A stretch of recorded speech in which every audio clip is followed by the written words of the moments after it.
Olá, vestibulandos, como vocês estão? Meu nome é Eric, eu sou recém-formado no ensino médio pela ETEC Professor André Bogazian, e hoje eu trago a vocês mais uma videoaula para compor a semana do Enem. Eu estou contando com a tutoria do professor David Guedes. Tudo bem, professor? Boa noite, tudo bem? Nesse vídeo nós vamos trabalhar o tema de geografia, e vale lembrar que o link do material dessa aula está disponível na descrição do vídeo. Você quer falar um pouco sobre você, professor? Sim, um pouco. Professor, como ele já me apresentou, professor David, sou historiador de formação, também leciono geografia para o ensino fundamental 2 e o ensino médio nas redes pública e particular. Estou aqui para auxiliar vocês no que for preciso aí nesse tema tão importante aí que o Eric vai nos apresentar hoje.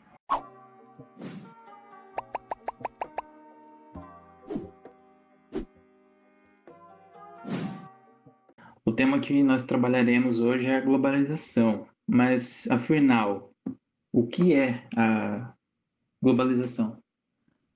Globalização é nada mais nada menos do que um processo histórico, que já é bem antigo, por sinal, e que tem como resultado uma grande integração social. Por exemplo, as pessoas migrando entre os países, trocando informações e comercializando pelo mundo.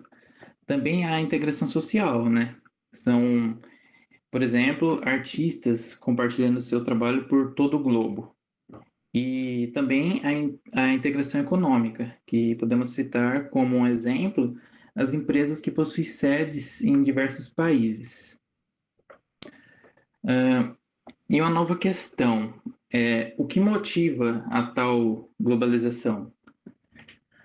A motivação de tal processo é causada pelas conexões geográficas, que são literalmente conexões entre pessoas, seja uma conexão material, através dos meios de transportes físicos, ou, ou as relações imateriais também. São através de compartilhamento de informações, como, por exemplo, o conhecimento humano compartilhado através da internet. Inclusive, o compartilhamento dessa aula aqui no YouTube é pura globalização, porque você pode assistir ela de qualquer parte do globo. Aonde você estiver, você vai ter acesso à aula. Como foi dito anteriormente, a globalização é um processo histórico e bem antigo. Então, a gente pode analisar a sua linha temporal para entendermos, desde o seu surgimento até os dias atuais, como ele vem agindo. O processo de globalização foi iniciado com as grandes navegações no século XV e decorrido ao longo do século XVI. Quando os europeus, principalmente os portugueses e os espanhóis, eles se jogam aos mares e acabam realizando uma série de descobrimentos no globo. Eles conquistam diversas novas terras e, com isso, ocorre um grande aumento no fluxo de informações no mundo inteiro. Eric. Oi? Então, essa linha temporal que você colocou, aí eu também puxo um pouco a sardinha para o lado da questão histórica. Nós podemos também ir até mais anteriormente, né? Ou seja, alguns geógrafos, estudiosos da área e também historiadores falam que nas campanhas de Alexandre o Grande, né, por volta aí de 300 e pouco antes de Cristo, já é uma proto-globalização, né? Ou seja, quando ele faz um mundo grego encontrar um mundo oriental, ali você já tem um processo de globalização, né? É claro que depois os romanos vão fazer a mesma coisa, integrando toda a Europa e o Oriente, mas como você colocou aí, a partir da viagem do Cristóvão Colombo, né, 1492, as grandes navegações e tudo mais, aí é o globo inteiro mesmo, né? O chamado Novo Mundo.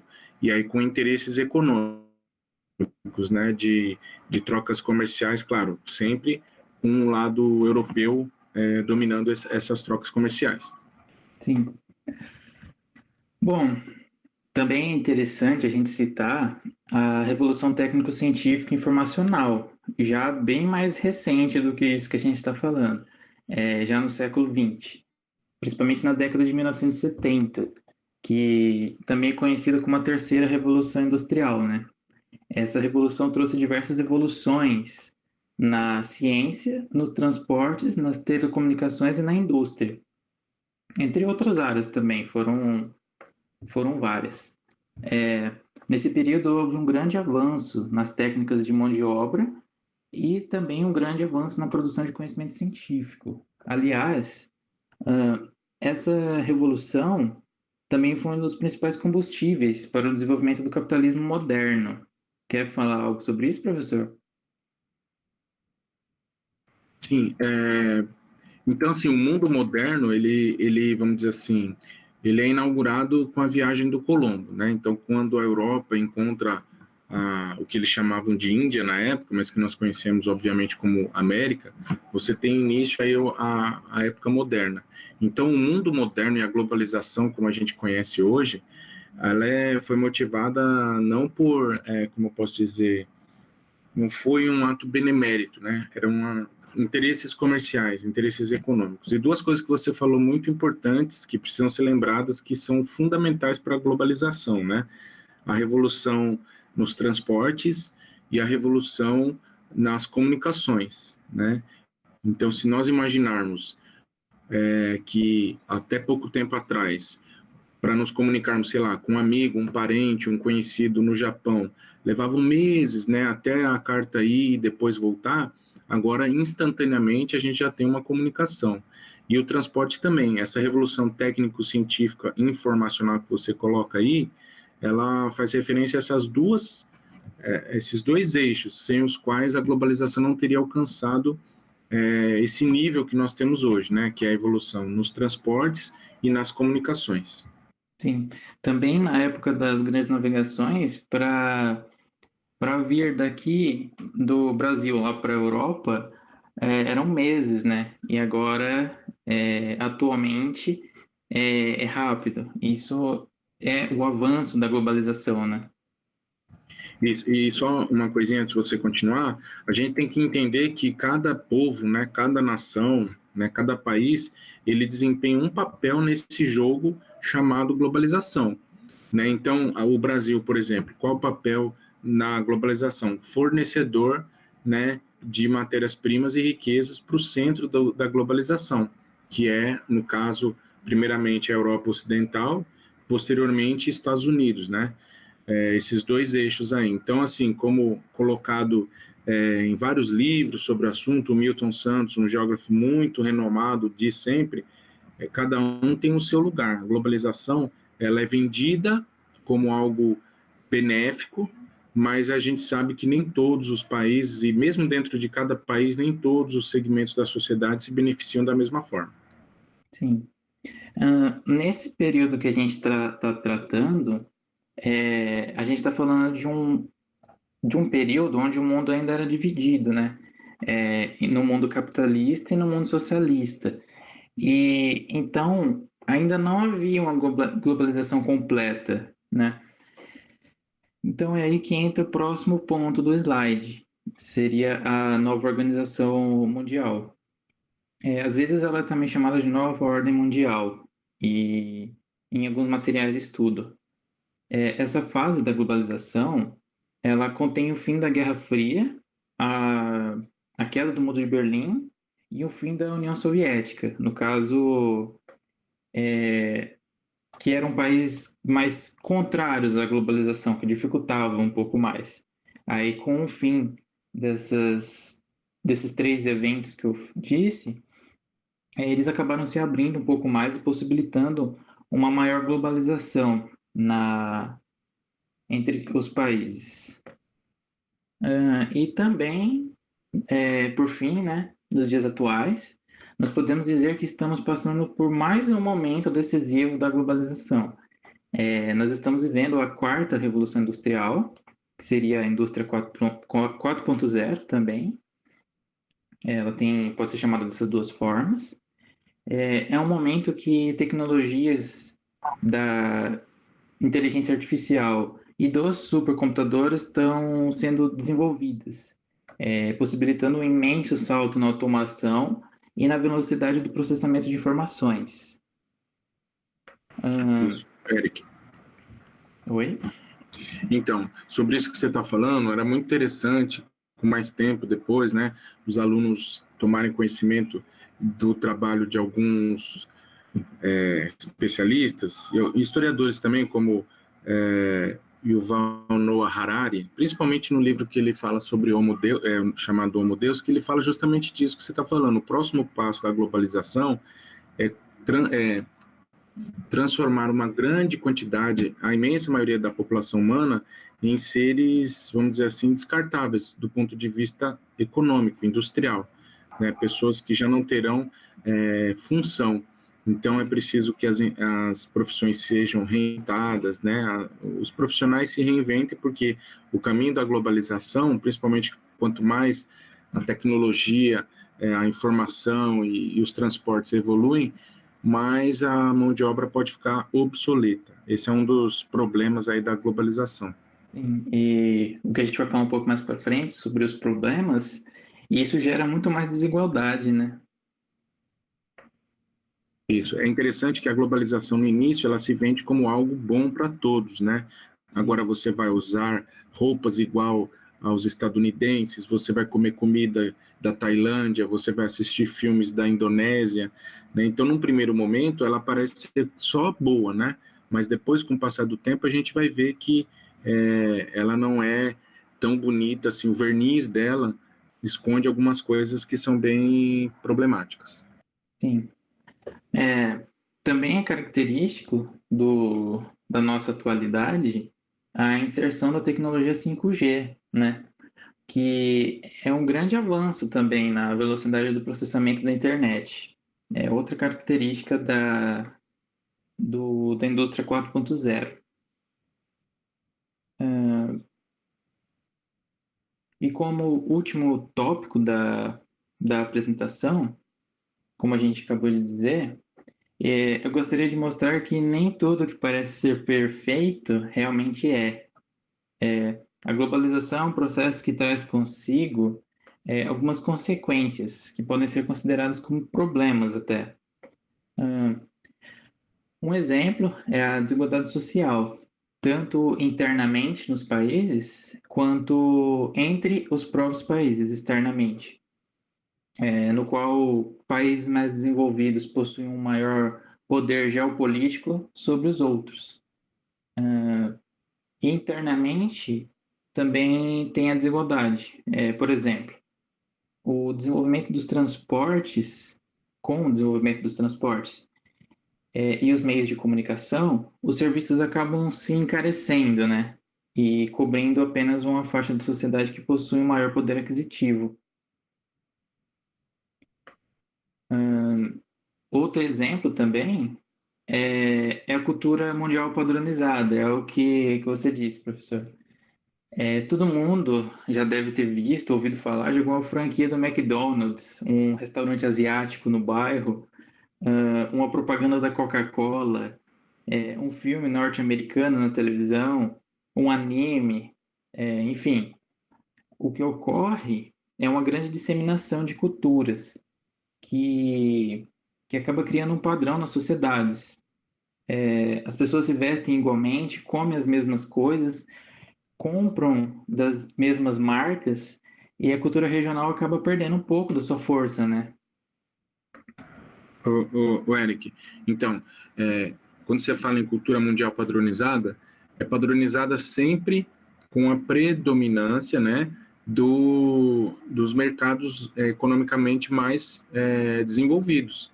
Então, é assim, é a cultura estadunidense, principalmente, né, principalmente aqui no mundo ocidental, e que é disseminada. Então, assim, garanto aí que a maioria das pessoas que estão nos assistindo ou que vão nos assistir sabem que 95, talvez, por cento das músicas que escutam são em inglês, né? Os filmes, a imensa maioria também são filmes, séries, ou produzidas, né, nos Estados Unidos mesmo ou em inglês, né? E o outro problema é que, com isso, como você falou, as culturas tradicionais ou elas são extintas, ou elas são obrigadas a se padronizar também perdendo a sua originalidade. E aí, se você me permite, eu gostaria de usar um exemplo. Tem tempo? Posso falar sobre isso? Claro, pode sim. O funk, né?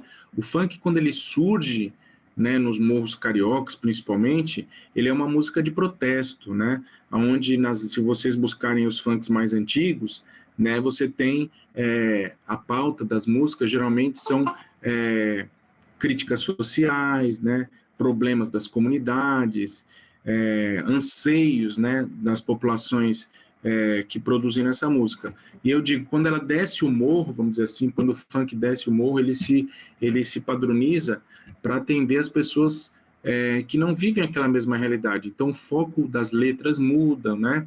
Enfim, não entrando aqui no mérito de quem gosta ou não, mas só para dar um exemplo também de como há uma padronização sempre pelo viés daquela parte da sociedade ou dos países com maior poder econômico. Sim. Tem um outro ponto que eu gostaria que você comentasse, professor. É assim, a gente ouve, eu pelo menos já escutei, alguém dizer que a China vai se tornar a maior potência e a China vai ser o que as pessoas falam, o melhor país que tem na Terra. Mas todo mundo sabe que não é assim que funciona.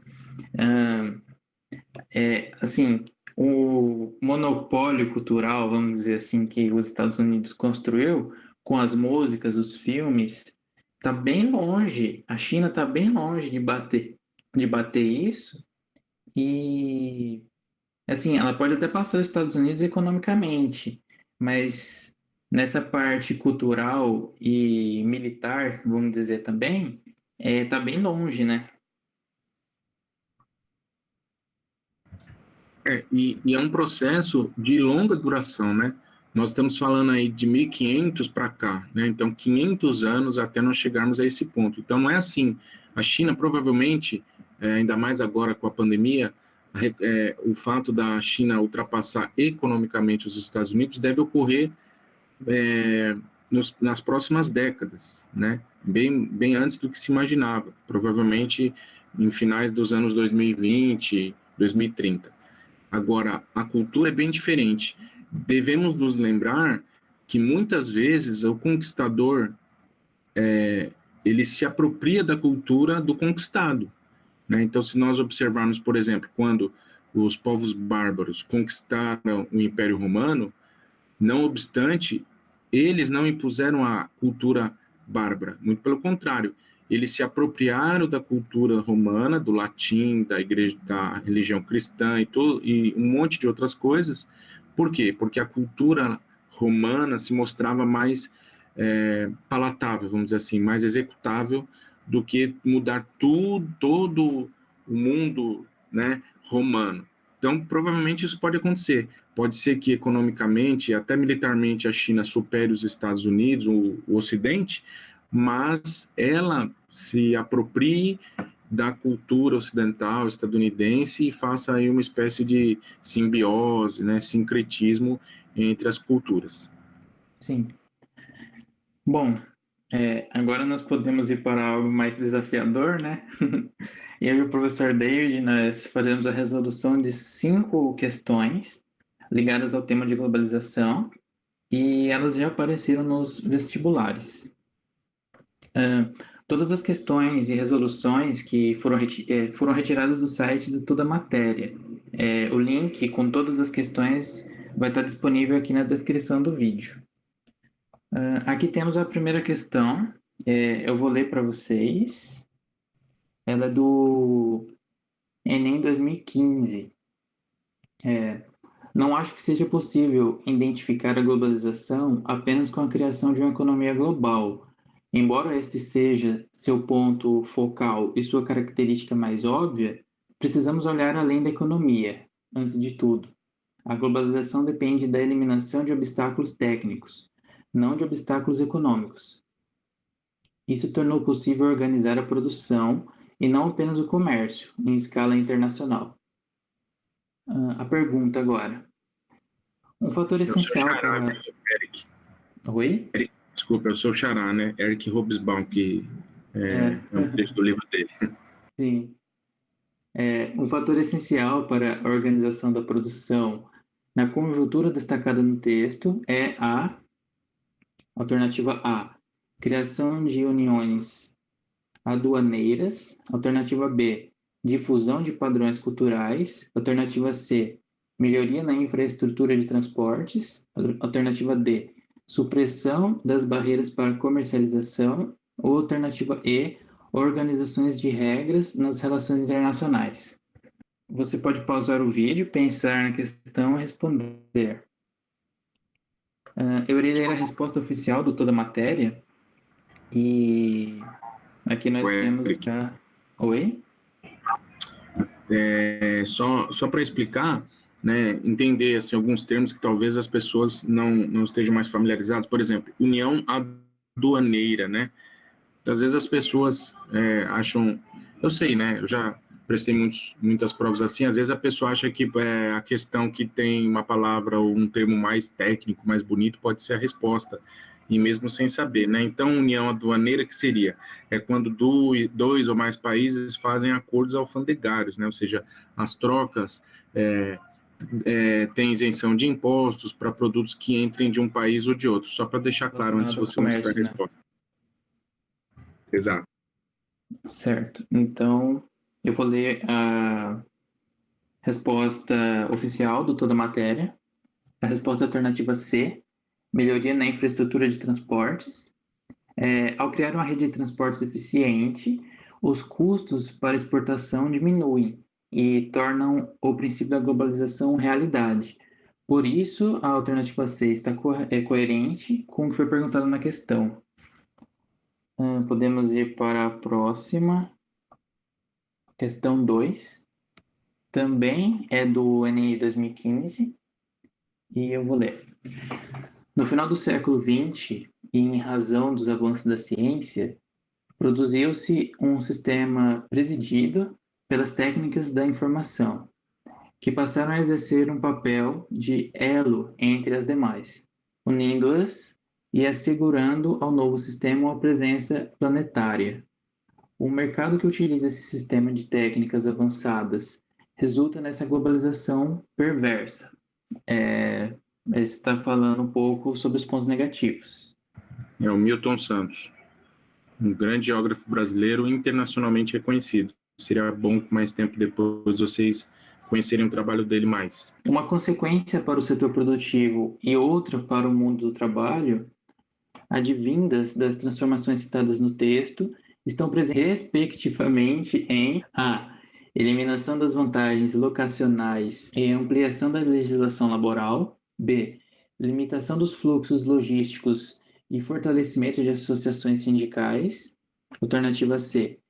Diminuição dos investimentos industriais e desvalorização dos postos qualificados.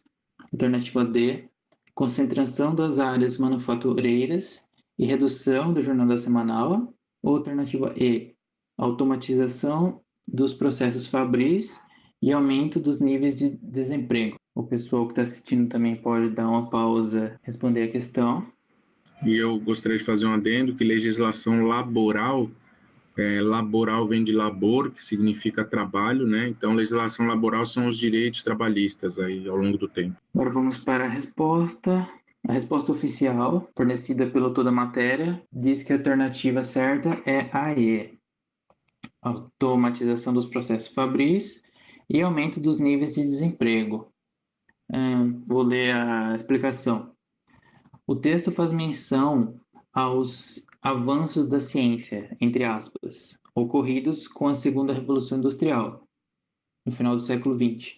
Esses avanços sempre significaram eficiência na produção, mais demissões e diminuição de emprego, porque a máquina substitui a força de trabalho do ser humano. É aquilo que a gente comentou anteriormente. Então, isso que a gente comentou, aquilo que eu falei no livro Homo Deus, né? Ou seja, quanto mais há um desenvolvimento da ciência, mais os trabalhos não menos qualificados, ou que poderiam ser substituídos por um algoritmo, por uma máquina, vão sendo substituídos mesmo. Só fico com dúvida ali quando ele coloca ocorrido com a segunda Revolução Industrial, que é final do século XIX. Aí eu não sei se eles erraram ao falar século XX deveria ser 19, ou se eles estão se referindo já à terceira, quarta Revolução Industrial, que essa sim é do final do século XX, lembrando que o século XX terminou no ano 2000. Seria a do final do século XX seria a que a gente citou, né? Anteriormente. Isso. Ou eles quiseram falar final. Eu acho que eles quiseram falar final do século XIX, não XX, tá? Ok. Agora, as próximas três questões eu vou passar para o professor David. Ele vai respondê-las e explicar para nós. Passo a palavra para você, professor. Obrigado. Então, na questão 3, que é do Enem de 2015, é um texto ali do Caetano, o valor de cada gota. Então, ele fala assim: tanto potencial poderia ter ficado pelo caminho, se não fosse o reforço em tecnologia que um gaúcho buscou. Há pouco mais de 8 anos, ele usava o bico da botina para cavalcar a terra e descobrir o nível de umidade do solo, na tentativa de saber o momento ideal para acionar os pivôs de irrigação. Até que conheceu uma estação meteorológica que, instalada na propriedade, ajuda a determinar a quantidade de água de que a planta necessita. Assim, quando inicia um plantio, o agricultor já entra no site do sistema e cadastra a área, o pivô, a cultura, o sistema de plantio, o espaçamento entre linhas e o número de plantas, para então receber recomendações diretamente dos técnicos da universidade. Então, nesse texto aí, ele está mostrando como um processo que era totalmente, vamos dizer assim, amador, no sentido de não usado a ciência, e sim, no caso, o instinto, né, que era cavucar para ver e tal, passou a ser altamente mecanizado, né? A implementação de tecnologia, das tecnologias, né, mencionadas no texto, garante o avanço do processo de quê? Então, a gente não pode transformar o processo no que é ele. Então, o que não é a resposta. Por exemplo, letra A, monitoramento da produção. Esse não é o fim, esse é o meio, né? Ou seja, através do monitoramento da produção. O que ele está perguntando é o avanço, o processo final. Qual é o objetivo? O monitoramento da produção é uma assistência, não é o objetivo final dessa ação. Então, vamos lá. Letra A, monitoramento da produção, a valorização do preço da terra, ou seja, está se buscando valorizar o preço da terra.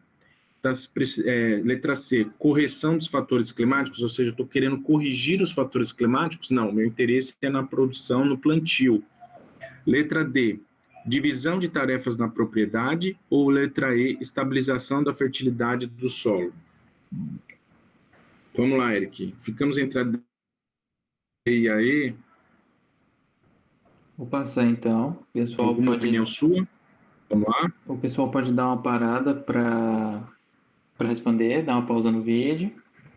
Então a gente pode ir para a resposta. Letra A. Monitoramento da produção. Ao descrever a utilização das tecnologias dentro do processo produtivo, o texto faz uma ponte entre as necessidades específicas do solo e o auxílio que podemos obter da ciência e das máquinas para melhorar o aproveitamento da terra. Então, quando ele fala a implementação das tecnologias mencionadas no texto, garante o avanço do processo de monitorar a produção com o objetivo de melhorar a produção do solo. Tem razão, exatamente. Legal. Agora, alternativa 4. Ou questão, na verdade. Questão 4, Enem, também 2015. Um carro esportivo é financiado pelo Japão, projetado na Itália e montado em Indiana, nos Estados Unidos, né, México e França, usando os mais avançados componentes eletrônicos que foram inventados em Nova Jersey e fabricados na Coreia. A campanha publicitária é desenvolvida na Inglaterra, filmada no Canadá, a edição e as cópias feitas em Nova York para serem veiculadas no mundo todo. Teias globais disfarçam-se com o uniforme nacional que lhes for mais conveniente. Então, ele está falando aí da globalização, assim, onde você não tem mais um único local onde é produzido o carro ou a propaganda. Eu posso criar num país, gravar em outro, divulgar num terceiro, enfim. E vender no quarto. Oi? e vender no quarto. Isso, exatamente. Então, a viabilidade isso também tem a ver com a padronização das pessoas também, né? Ou seja, as pessoas acham que tem que ser iguaizinhas em todos os lugares. Então, produtos de beleza, etc. E aquele padrão, né, de televisão que se constrói. A viabilidade do processo de produção ilustrado pelo texto pressupõe o uso de quê? A. Linhas de montagem e formação de estoques. B. Empresas burocráticas e mão de obra barata. C. Controle estatal e infraestrutura consolidada. D. Organização em rede e tecnologia de informação. Ou E. Gestão centralizada e protecionismo econômico. Bom, a única coisa que fala aqui a respeito de tudo que a gente leu nessa questão 4 nos diz mais sobre organização em rede em diferentes países e tecnologia de informação. Sim. Vamos ver agora o que o Enem nos responde. Aí vocês pensam, né, deram uma pausa aí para poder pensar na questão e vamos ver qual é a resposta correta. Sim, é exatamente isso, porque é uma construção de... É uma cadeia produtiva, né, que ela pode ser feita em vários locais, graças ao avanço, né, da comunicação e os meios de produção rápidos. Isso, por isso que é rede, né, de produção em vários países e a tecnologia da informação que me permite, né, como ele disse ali, né, a campanha feita na Inglaterra e filmada no Canadá, o cara não precisou sair da Inglaterra para ir no Canadá, ele faz tudo e manda através das tecnologias de informação, troca de informações, comunicação, mandar todo o projeto e tal para outras partes do mundo, sem precisar necessariamente ir até lá. Mesmo que, e até porque se quiser, o transporte também é bem rápido. Bom, agora a quinta e última questão que a gente vai estar analisando hoje. Isso, da Universidade Federal do Rio Grande do Norte. No contexto da globalização, uma tendência crescente é a formação de blocos econômicos regionais, como o Mercosul, por exemplo, a União Europeia. Esses blocos apresentam diferentes níveis de integração. Um desses níveis é a zona de livre comércio, que se caracteriza pela: letra A, criação de uma moeda única a ser adotada pelos países membros. Isso é uma coisa que pode acontecer, como é o caso da União Europeia, mas não é necessariamente condição sine qua non, ou seja, a condição necessária, obrigatória. O Mercosul não tem. B, livre circulação de mercadorias provenientes dos países membros. Essa é uma possibilidade muito boa que a gente acabou de falar. Letra C, unificação de políticas de relações internacionais entre os países membros. Isso segue muito também o que é pensado, porque alguns valores não podem ser aceitos. Por exemplo, para adentrar na União Europeia, os países têm que ter um respeito à democracia, aos direitos humanos, né? Por isso, por exemplo, que para alguns países como a Turquia, ainda é difícil ela ser aceita na União Europeia porque ela tem essas lacunas, né? E letra D, livre circulação de pessoas, que ocorre, de serviços, também ocorre, capitais entre os países membros também ocorre. Então, isso é o que caracteriza o livre comércio entre os blocos econômicos. Então, tem que pensar, e vocês vão dar pausa para responder, né? Tem que pensar o que mais se adequa ao texto que foi lido, né? Onde fala do contexto da globalização, uma tendência crescente, esses blocos econômicos regionais, níveis de integração diferentes. Um desses é a zona de livre comércio. Vamos pensar aí, zona de livre comércio, está falando basicamente em comércio, obviamente, em economia. Se caracteriza pelo quê? Vale lembrar também que a circulação, né, de bens em uma zona de comércio só pode ocorrer dentro dela, né? Isso. Então, vamos lá. Falando isso, a gente pode passar para a resposta. Letra B, né? Livre circulação de mercadorias provenientes dos países membros, né?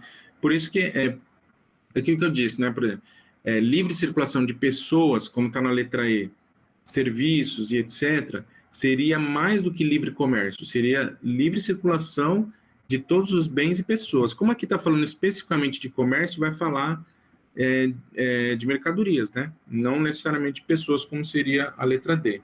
Então, ele coloca ali uma zona de comércio que prevê somente a circulação de bens entre os sócios, excluindo a livre circulação de pessoas. Por exemplo, o Brasil pode fazer um acordo de livre comércio com a Índia, Mas isso, aliás, vamos supor, com os Estados Unidos. Mas isso não significa que nós, brasileiros, vamos poder entrar nos Estados Unidos sem visto. Seria um próximo passo. Já a União Europeia, como eu disse no começo da questão, já passou desse nível. Lá eles não têm apenas o livre comércio, mas também a livre circulação de pessoas, de bens. Então, se a gente estivesse falando da União Europeia, que é um maior exemplo de globalização, apesar do Brexit, apesar, né, dos problemas, a União Europeia seria a letra D, circulação de pessoas, serviços, capitais, etc.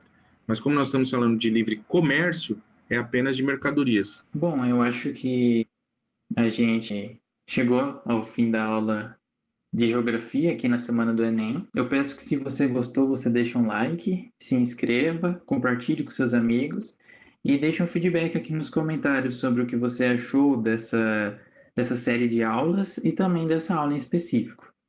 Você gostaria de se despedir, professor? Sim, eu gostaria de dizer para todos que tem uma boa prova e que o primeiro passo, como eu disse em outras aulas, e sempre digo, o primeiro passo para conseguir ir bem numa questão é ler e entender bem o enunciado. O enunciado é metade da prova. Às vezes, o próprio enunciado já te mostra qual a resposta, se você ler com atenção. Então, boa prova para todos que vão fazer, com muita calma, com muita paciência, e saibam que o esforço, ele vai ser recompensado no devido momento e nas devidas circunstâncias, mas para aqueles que se dedicarem como todos vocês estão fazendo. Boa prova e obrigado, Eric, pelo convite. Estou aí à disposição para todos que tenham alguma dúvida ou queiram falar algo, tá bom? Eu que agradeço, professor. E junto ao fim dessa aula de geografia, eu também trago o fim, né, da semana do Enem 2020 aqui no canal. E todos os envolvidos desejam uma boa sorte e que você tenha sucesso na realização da sua prova. Muito obrigado.